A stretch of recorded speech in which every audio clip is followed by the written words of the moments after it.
no livro do profeta Isaías. Abra sua Bíblia no capítulo 50. Todos acharam? Amém? Capítulo 50, nós vamos ler do verso 4 até o verso 9. Diz assim a palavra do Senhor: O Senhor Deus me deu língua de eruditos, para que eu saiba dizer boa palavra ao cansado. Ele me desperta todas as manhãs, desperta-me o ouvido para que eu ouça como os eruditos.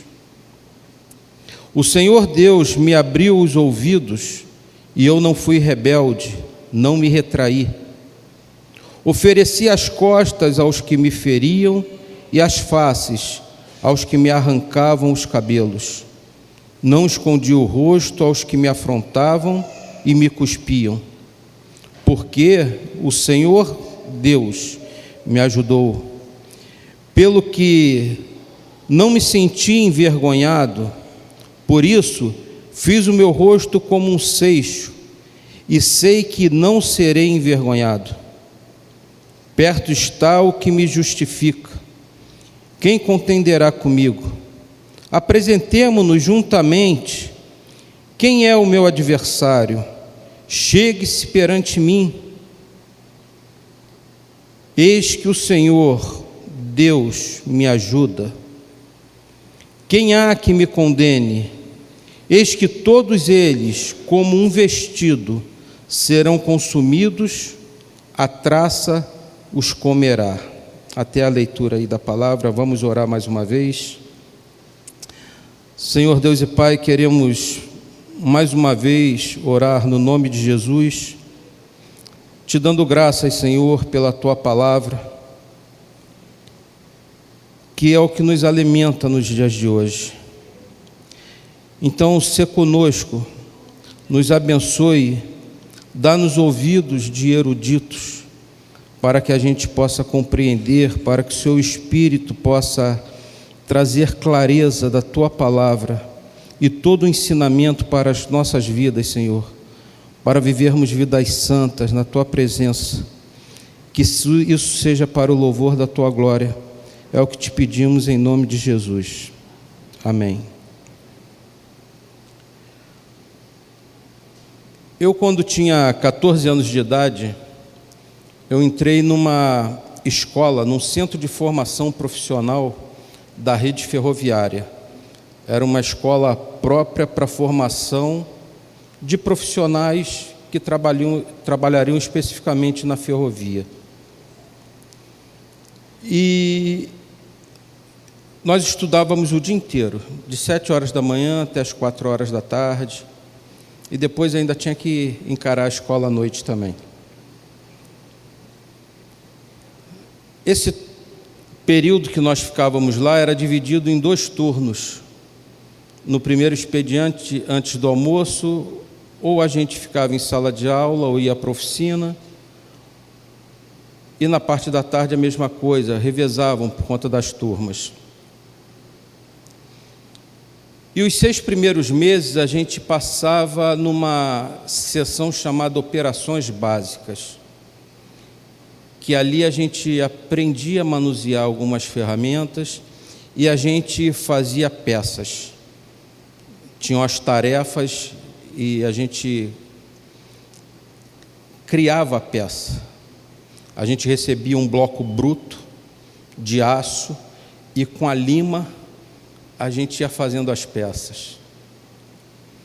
Só que para nós fazermos cada peça dessa, nós íamos para uma sala de aula que tinha na oficina, o instrutor passava toda a instrução daquela tarefa, existia uma apostila própria daquela tarefa, nós estudávamos, ouvíamos, estudávamos a apostila, fazíamos um resumo dela e depois a gente montava um roteiro para a execução da tarefa, com cada fase da execução, em cada fase qual a ferramenta que utilizaria, o porquê daquela ferramenta e depois a gente voltava para a bancada para executar a tarefa.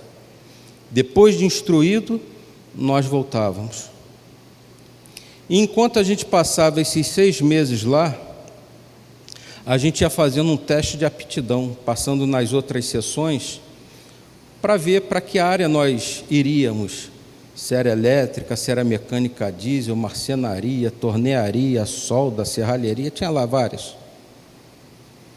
E o processo para a execução da tarefa do teste de aptidão era a mesma coisa. Sala de aula, instrução, apostila, fazia o roteiro para a execução da tarefa, igualzinho. Depois de prontos, a gente executava. Depois de aptos a executar a tarefa, nós realizávamos. Enquanto eu li o texto, me veio aquela imagem lá de quando eu tinha 14 anos de idade. E eu fiquei pensando, e com relação à nossa vida? E com relação à nossa vida cristã? Então a gente vai seguir o que a gente tem seguido desde o primeiro cântico. A gente lê o texto, vamos tentar desembrulhá-lo, vamos ver as conexões dele com o Evangelho e vamos ver como podemos aplicá-lo à nossa vida hoje. Então vamos seguindo esse mesmo roteiro, tá bom? Então a gente já viu que lá, só para a gente dar uma passadinha, lá em Isaías 42 o Senhor apresenta o seu servo, dá mais ou menos a direção da sua missão. Aí depois, no 49, que foi o texto passado, o próprio servo narra e descreve a sua missão. Vocês lembram? Sua dupla tarefa, que era alcançar o povo de Israel e os gentios.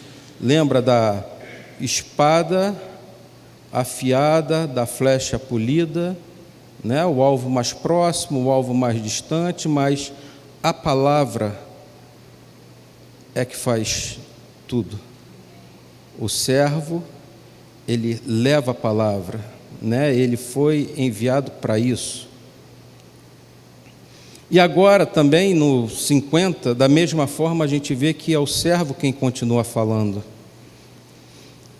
E aí a gente pode dividir esse texto em 3 partes. Tá? Os versos 4 e 5, a gente vê o servo sendo capacitado pelo Senhor. No 6 e 7, a gente vê o servo fortalecido e sustentado pelo Senhor.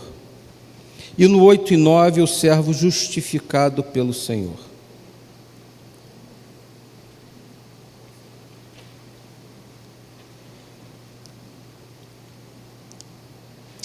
O verso 4, ele diz: o Senhor Deus me deu língua de eruditos, para que eu saiba dizer boa palavra ao cansado. Ele me desperta todas as manhãs, desperta-me o ouvido, para que eu ouça como os eruditos. Se a gente observar aí o texto, por 4 vezes o termo o Senhor Deus aparece. E sempre se referindo a uma ação de Deus que, como a gente vem vendo, Ele vai revelar nessa sua ação a sua soberania e o seu poder. Isso não muda, sustentando essa continuidade de todo o poder e soberania de Deus sobre a história. Então, nesse primeiro recorte, a gente vê também Deus soberanamente preparando esse servo.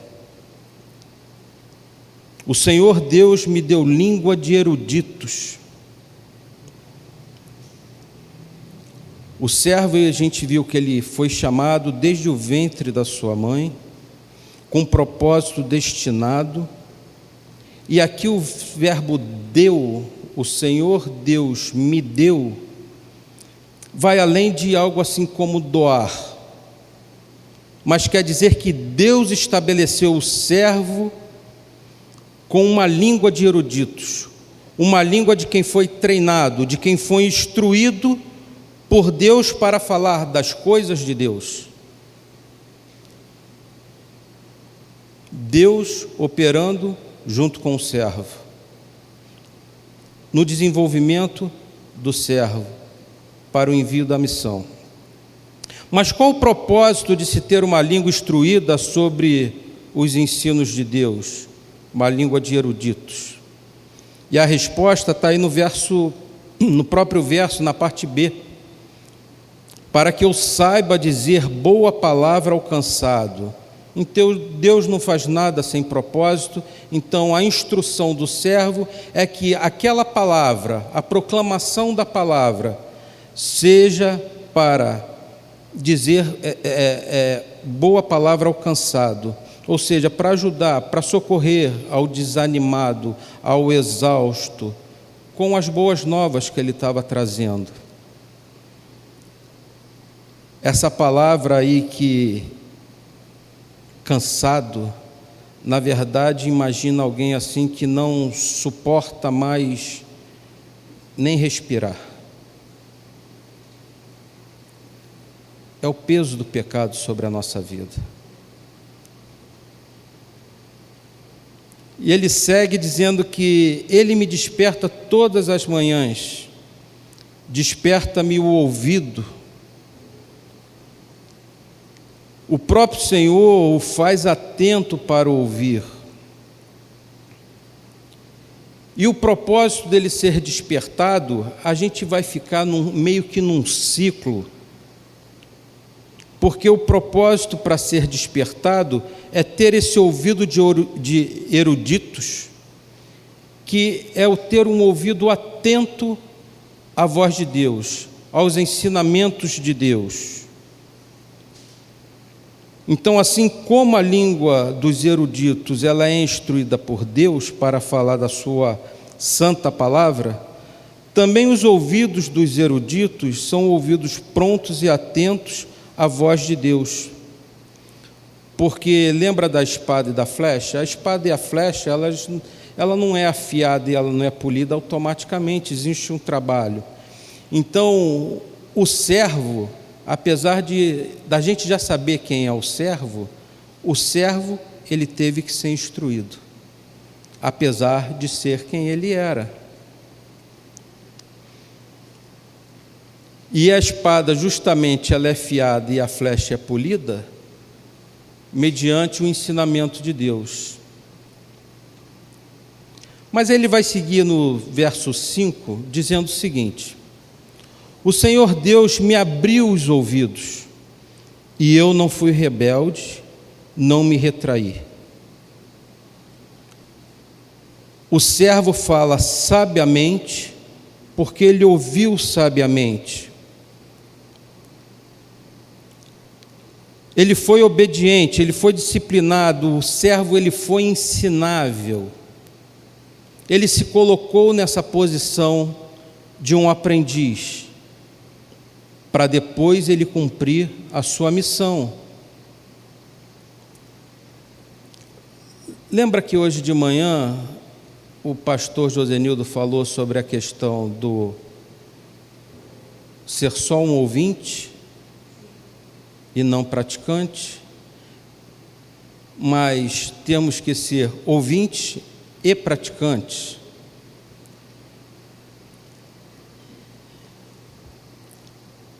O servo ele foi ouvinte e praticante da palavra de Deus para o cumprimento da sua missão. Ele não foi rebelde nem para aprender e muito menos para seguir na missão em humilhação, e por isso ele segue sem recuar, como ele afirma aí no verso 6. Ofereci as costas aos que me feriam e as faces aos que me arrancavam os cabelos. Não escondi o rosto aos que me afrontavam e me cuspiam. O servo, por ouvir, e aprender, ele conscientemente entende o seu chamado, o seu envio, ele conhece quem é que está o enviando, e ele se submete voluntariamente à missão, suportando todos os sofrimentos e escárnios imerecidos. O arrancar os cabelos da barba, isso naquele tempo era feito pelos adversários para submeter o outro a total humilhação. E isso vai demonstrar todo o desprezo que se tinha pelo servo e até por aquele que o enviou, pela obra daquele que o enviou. Mas qual era a reação do servo diante de toda oposição, humilhação e desprezo? A sua confiança, a sua esperança, a sua verdadeira segurança estava no Senhor Deus, que o enviou, que o instruiu, o qual foi revelado aos seus ouvidos, e ele aprendeu a sua missão para cumprimento até o fim.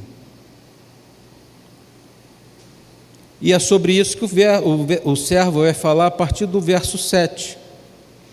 Porque o Senhor Deus me ajudou, pelo que não me senti envergonhado. Por isso fiz o meu rosto como um seixo, e sei que não serei envergonhado. Ele tinha essa certeza. Reconhecendo que a sua ajuda vinha do Senhor, reconhecendo o seu chamado, que essa obra glorificaria ao Senhor Deus, o servo não se sente envergonhado. Ele tem certeza, ele pode confiar no Senhor que o envia, na obra ao qual ele é enviado. Apesar de todo sofrimento e humilhação imerecida, ele faz do seu rosto como uma rocha, firme, com a certeza de que aquilo não era uma vergonha, mas era um equívoco daqueles que praticavam todos esses atos contra ele. Muito pelo contrário, ele sabe que tudo aquilo que ele passaria, ele iria glorificar ao Senhor Deus. E como a gente viu na semana passada, ele no final seria glorificado também pelo cumprimento da sua obra. Então não tinha por que ele se sentir envergonhado e deixar, se retrair, abandonar a sua missão. Ele enfrenta a oposição, ou enfrenta a humilhação, mas ele busca cumprir a sua obra para a glória do Senhor Deus. E ele sabe que, apesar de toda aquela oposição e de um julgamento injusto pela sua obra,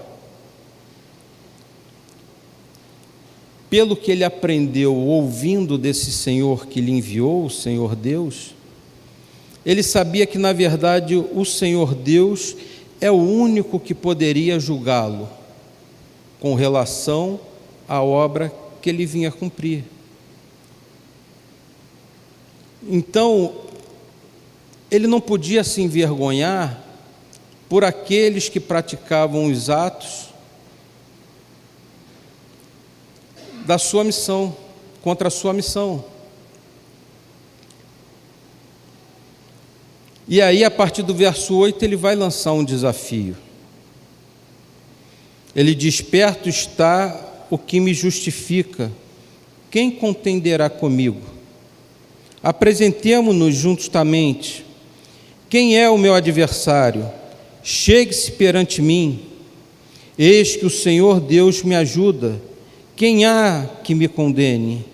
Eis que todos eles, como um vestido, serão consumidos, a traça os comerá.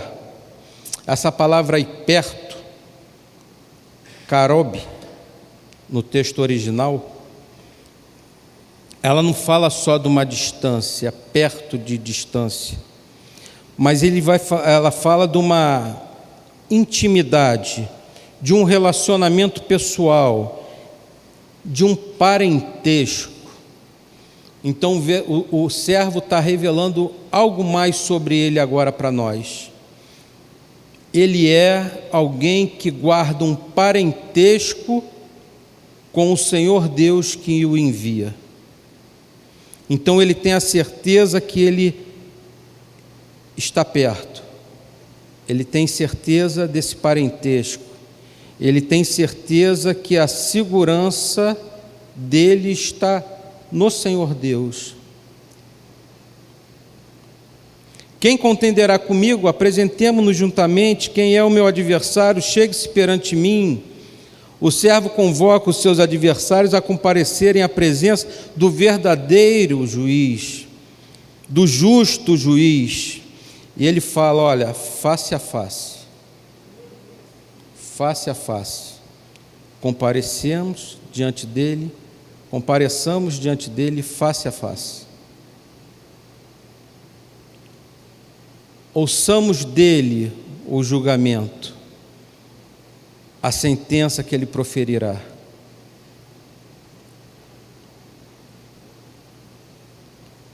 A gente viu desde o início que a missão do servo era promulgar o direito, anunciar a palavra, a vontade de Deus, a interpretação correta da lei de Deus, tanto para Israel como para os gentios. E os homens fizeram seus adversários. Mas ele foi o único que teve ouvidos de erudito e língua de erudito para explicar isso aos homens. E os homens permaneceram com seus ouvidos tampados, coração endurecido. Sem poder julgar, o julgaram, o feriram, o humilharam.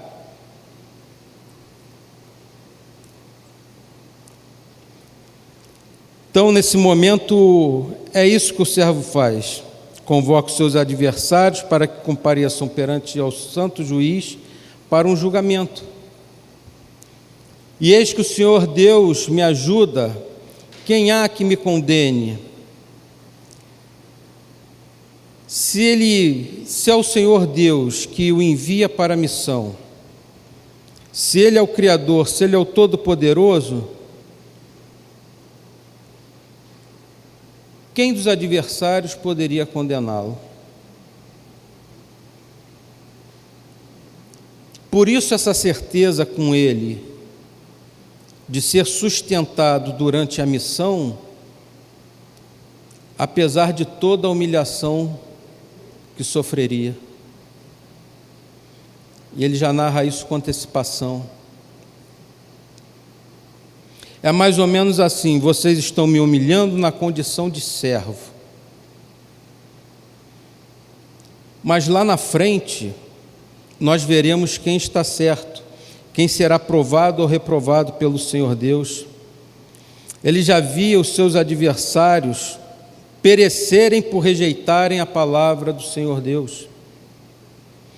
Quem terá argumento diante de Deus para se justificar, senão aquele que traz a palavra da justificação?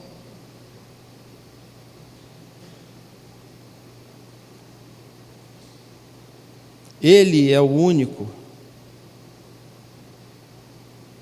que vem como servo, mas ele vai voltar, e ele não voltará mais como servo. Em Apocalipse diz que ele vem com vestes talares, com as vestes de um juiz. Então ele próprio julgará.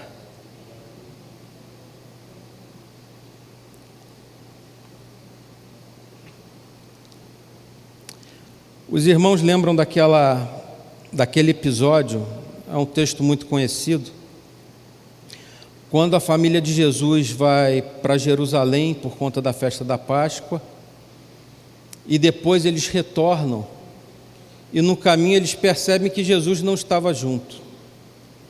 E aí eles voltam para procurar Jesus, e 3 dias depois eles acham Jesus. Eles acham Jesus aonde? No templo. E aí lá em Lucas 2, abra aí a sua Bíblia, em Lucas 2.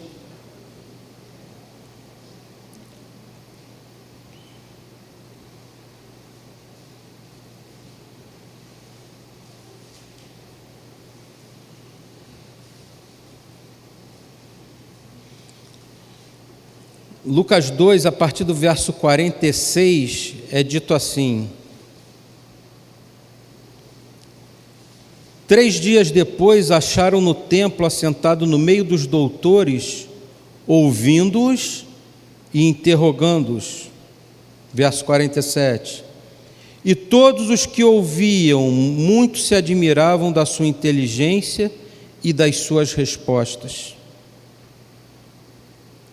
Dando um pulo aí para o 52, diz assim: e crescia Jesus em sabedoria, estatura e graça diante de Deus e dos homens. Estava lá ele, humildemente, no meio dos doutores da lei, aprendendo sobre quem o enviou, e em última análise ele estava aprendendo sobre ele mesmo. Então imagina, Jesus vem como servo, nasce abrindo mão da sua glória, como uma criatura feita por ele, já é uma humilhação, e se coloca com ouvidos atentos para ouvir sobre ele mesmo, crescendo em conhecimento, para que ele pudesse cumprir a sua missão.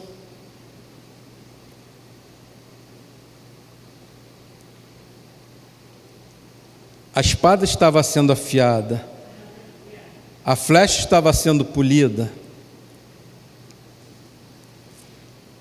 Em Lucas 4, pula aí, passa aí uma folhinha aí da sua. No verso 43 diz assim: ele, porém, lhes disse: é necessário que eu anuncie o evangelho do reino de Deus também às outras cidades, pois para isso é que fui enviado. E pregava nas sinagogas da Judéia. Ele, o servo enviado, estava preparado para dar resposta à sua fé,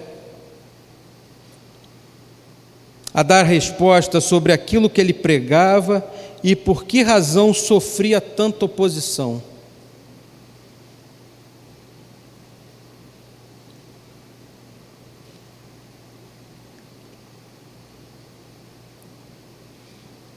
Mas ele diz que essa palavra era para trazer descanso àqueles que estavam fatigados, cansados, quase mortos. Abre aí em Mateus 11.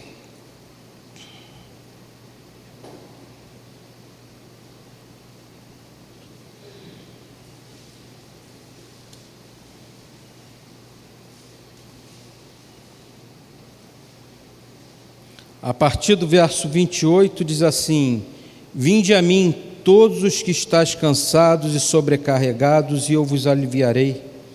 Tomai sobre vós o meu jugo e aprendei de mim, porque sou manso e humilde de coração, e acharei descanso para a vossa alma. Porque meu jugo é suave e o meu fardo é leve. O propósito do servo sendo cumprido para aqueles que aprendem dele. A equivocada interpretação da lei e a tradição dos homens lançava sobre o povo grande peso sobre os homens. E Jesus veio trazer essa palavra justamente para os cansados, porque apesar da imposição da lei e da tradição dos homens, tudo aquilo não produzia justiça em si mesmo para a salvação. Então ele fala: vinde a mim. Você que está cansado, você não vai chegar a lugar nenhum, você vai morrer pelo meio do caminho. Vinde a mim, aprendei de mim, com ouvidos de erudito.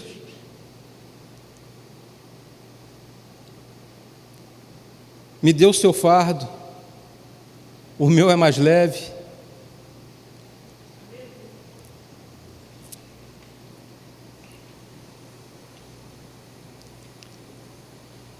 Mas ele fala também da proximidade dele com esse Senhor Deus que o enviou. Em João 10, no verso 30, ele diz: eu e o Pai somos um. E aí novamente pegaram os judeus em pedras para lhe atirar. Toda a palavra proferida por Jesus fazia parte do cumprimento da sua missão. E toda palavra ela era rejeitada por homens com ouvidos tapados, corações endurecidos. E de lá para cá nada mudou, continua a mesma coisa. Continua a mesma coisa. Hoje de manhã a gente viu na pregação do pastor Josenildo, no livro de Tiago, que é possível a gente estar na igreja e estar só ouvindo. Pode até estar aprendendo intelectualmente, mas espiritualmente a gente permanece estagnado. E é por isso que a igreja tem sempre que pensar na revitalização.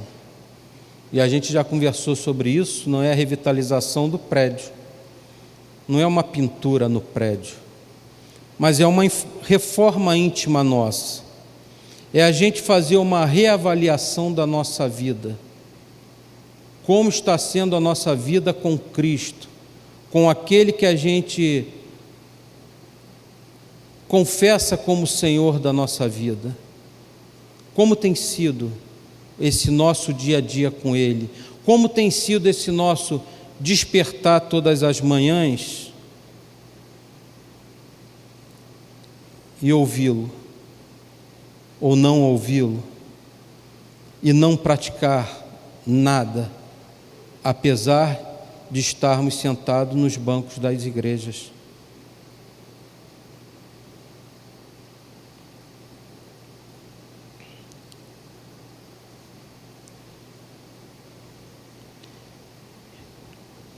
Se até Jesus, sendo quem foi, precisou sentar para aprender, imagine nós. Ele precisou sentar para aprender dele mesmo. Só que a gente já viu que ele também nos envia. E ele nos envia não é para a gente falar da nossa palavra.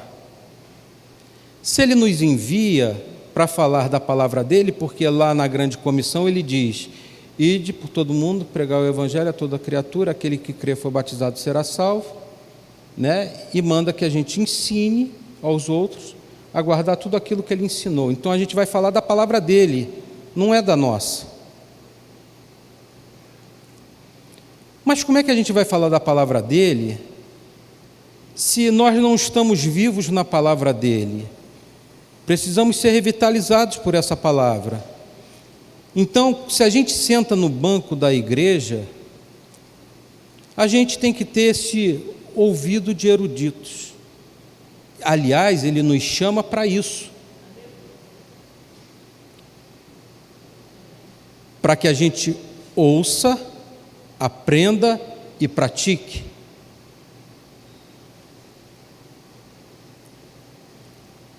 Então, ninguém pode sentar no banco da igreja achando ou que já sabe muito, porque já aprendeu tudo que podia ou que deveria, conhecimento não ocupa espaço, ou que não precisa aprender nada porque acha que não tem dom nenhum no corpo de Cristo. Todos nós, participantes do corpo de Cristo, não somos chamados à toa. Todos têm um dom. Só que todos que têm um dom, esse dom tem que ser posto em prática para a edificação da igreja, e isso passa por um aprendizado. Então a gente tem que ter essa disposição para aprender. O apóstolo Pedro, lá em 2 Pedro 3,18, ele diz: crescei na graça e no conhecimento do nosso Senhor e Salvador Jesus Cristo. Crescei na graça e no conhecimento do nosso Senhor e Salvador Jesus Cristo.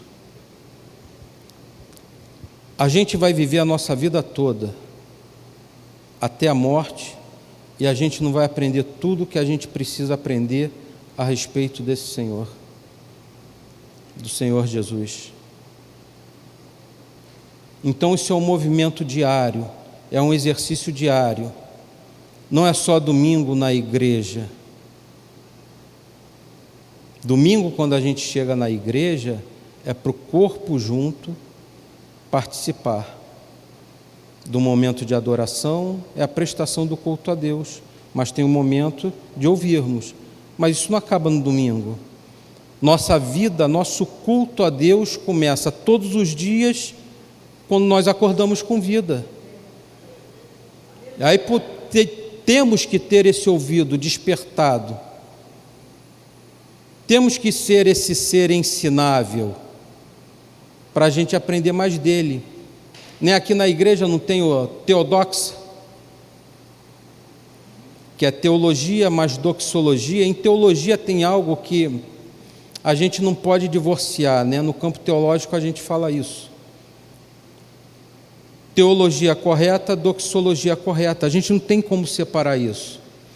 A gente não tem como adorar a Deus, fazer a doxologia, sem conhecer a pessoa de Deus, porque como é que você vai adorar alguém que você não conhece?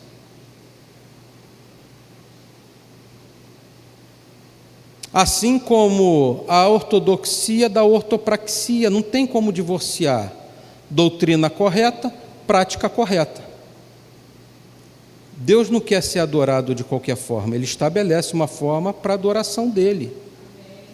Não é da forma que a gente acha que deve adorá-lo. Então nós precisamos aprender mais dEle para viver Ele. Viver Jesus. Salvo engano, Colin Marshall fala alguma coisa sobre isso num livro, acho que é Projeto Videira. Então a gente precisa ter disposição para aprender. Temos que nos colocar nessa condição de aprendizes, sempre. A gente precisa ter disposição para sofrer oposição. Cristão sofre oposição também desde sempre. Alguns lugares mais, alguns lugares menos, alguns lugares com maior violência, alguns menos. A gente acha que o nosso país, o Evangelho é pregado livremente, ele tem essa liberdade de ser pregado, mas nós somos perseguidos sempre, seja no meio da nossa família, seja na faculdade, seja no trabalho, seja em muitos lugares. Só que a gente precisa aprender a fazer a defesa da nossa fé. Porque todo ato de oposição, a gente precisa fazer a defesa da nossa fé. E para isso a gente tem que estar instruído.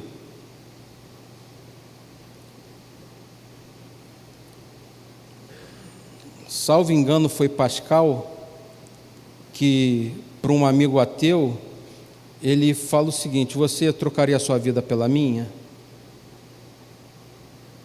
Porque para você morreu, acabou.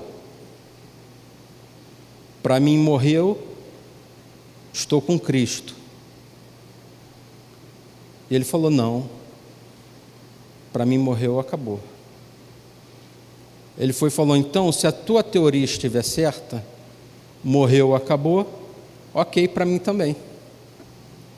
Mas se a minha estiver certa,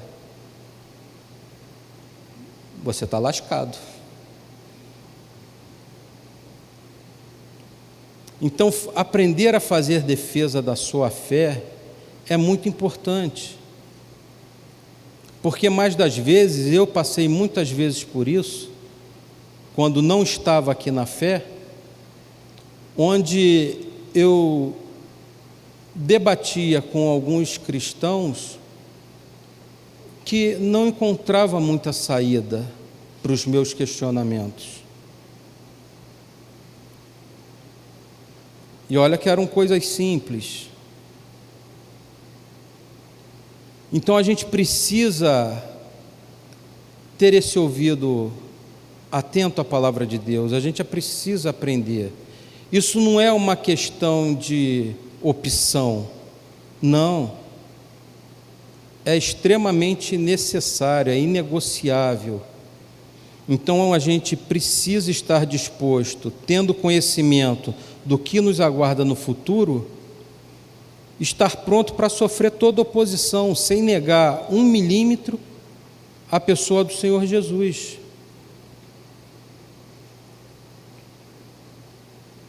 A gente precisa ter a certeza de quem nos justifica. Não é homem nenhum que vai nos justificar. Quem vai poder nos acusar diante de Deus? É Cristo quem nos justifica. O apóstolo Paulo afirma isso lá em Romanos 8. Ele diz: quem tentará acusação contra os eleitos de Deus?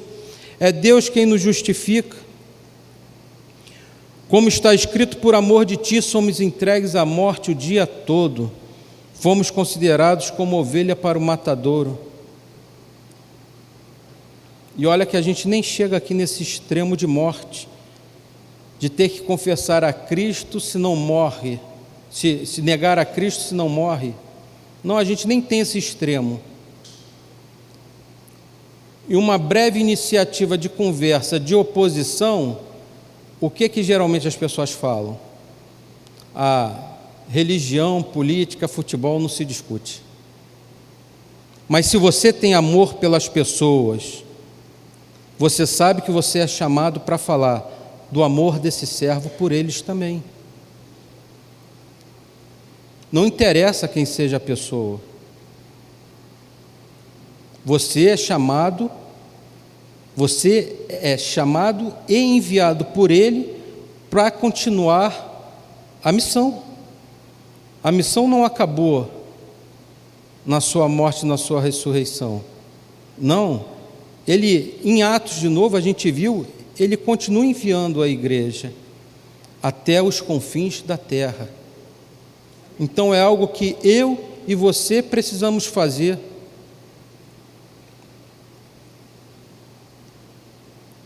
Então esse é o Senhor nosso Deus, em quem nós podemos descansar, sabendo que mesmo sofrendo qualquer oposição, não tem adversário que vai poder nos acusar, que nós chegaremos no final e já fomos perdoados, absolvidos. Para nós não tem condenação. Essa é a nossa certeza, essa é a nossa esperança. Mas se você está aqui e o Senhor Jesus ainda não é Senhor da sua vida, você saiba que Deus não faz nada à toa e Ele não te trouxe aqui hoje à toa. Ele te trouxe aqui querendo tirar os tampões dos seus ouvidos, para que você ouvisse que somente em Jesus você vai ter esse descanso e você vai ser absolvido e encontrar com Ele na glória eterna. Amém? Então, que se você está aqui e ainda não o recebeu como Senhor e Salvador da sua vida, que você possa considerar isso em seu coração, que o Espírito Santo trabalhe em seu coração e que você ouça o chamado do Senhor Jesus para uma caminhada com Ele, para a glória do nome dEle. Amém? Vamos orar? Fique de pé.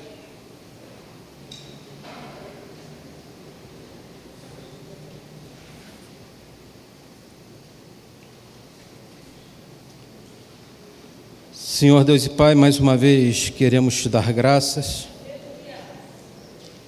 porque somente em Ti encontramos, Senhor, descanso para as nossas almas, somente em Ti encontramos o caminho da verdade, somente em Ti, Senhor, encontramos a verdadeira salvação, Senhor. Salvação que não pode ser produzida por homens, porque só há justiça no Senhor Jesus. Então que o Senhor venha fazer viva essa Tua palavra em nossos corações, que as nossas vidas sejam transformadas e que a gente possa, Senhor, todas as manhãs, ao despertar, ouvir a Tua voz, Senhor, falando conosco em oração, na leitura, meditação da Tua palavra, para que a gente tenha força, Senhor, a prosseguir dando continuidade na Tua obra, na missão que o Senhor nos confiaste. Então, se conosco, nos abençoe e também te pedimos, Senhor, que o Senhor nos leve em paz, nos leve em segurança para os nossos lares, que o Senhor nos dê uma semana abençoada na Tua presença, com esse conforto que é em Cristo. Amém.